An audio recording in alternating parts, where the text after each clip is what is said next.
Hi everyone. I thought I'd have a bit of a laugh with me antlers behind us.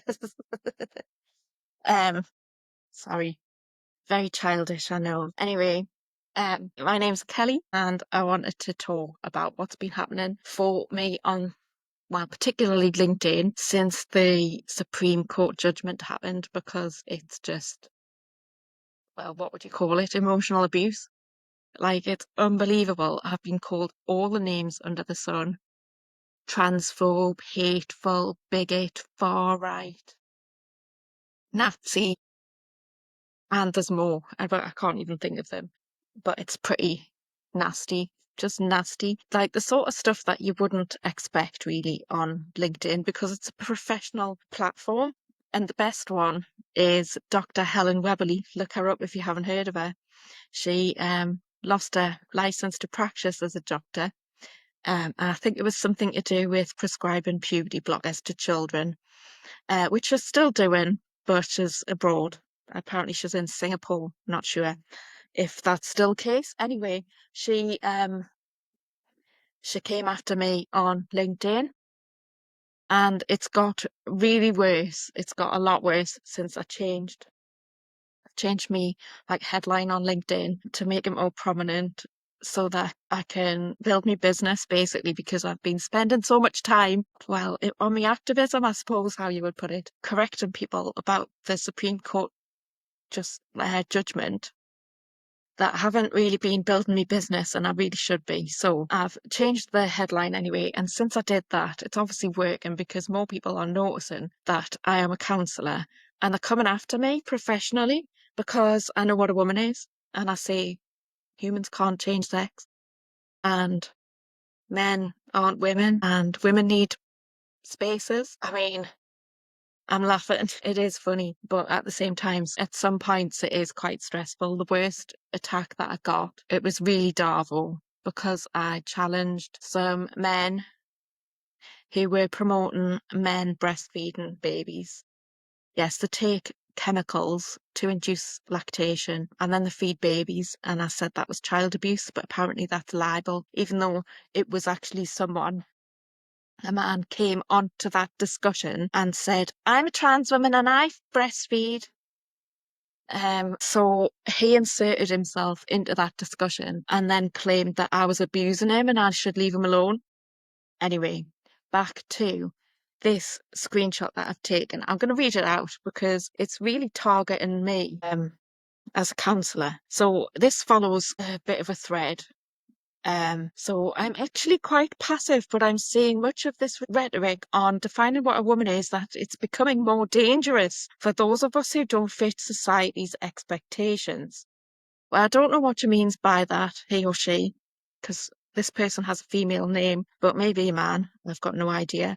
I don't care what you look like or how you behave. Whether you're a man or a woman, you just can't change sex. So if you're a man and you want to wear a dress, as long as it's decent, then, you know, I don't care. I'm going to carry on. I'm afraid of trans women and men seeing these sorts of discussions and literally unaliving themselves. So she's saying that um, people who say they're trans are going to take their own lives if they see me saying men can't be women and humans can't change sex. Really? It must be scary for them, and I can't sit back anymore when challenged. I can only hope that I can get more people to be empathetic and respectful in the world. Let's just get the other thing up because it's on 2 pages. Considering you're a counsellor, you would at least be able to hear and listen more than others. So basically, what she's saying is that if I don't say that men can become women and let men into women's spaces and be quite happy with that, that I don't have empathy. But what she's missing, she or he is missing, is that there's a whole cohort of other people in society who are being demonized, excluded, and abused because of this ideology. For example, trans widows, look them up, detransitioners, and children of people who, well, mainly dads who come out and say they're trans when they're, when they're teenagers. So it's just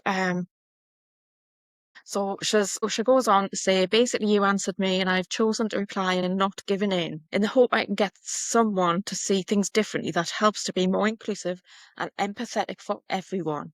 Well, that's not empathetic for everyone to me because she's excluding women in a thing.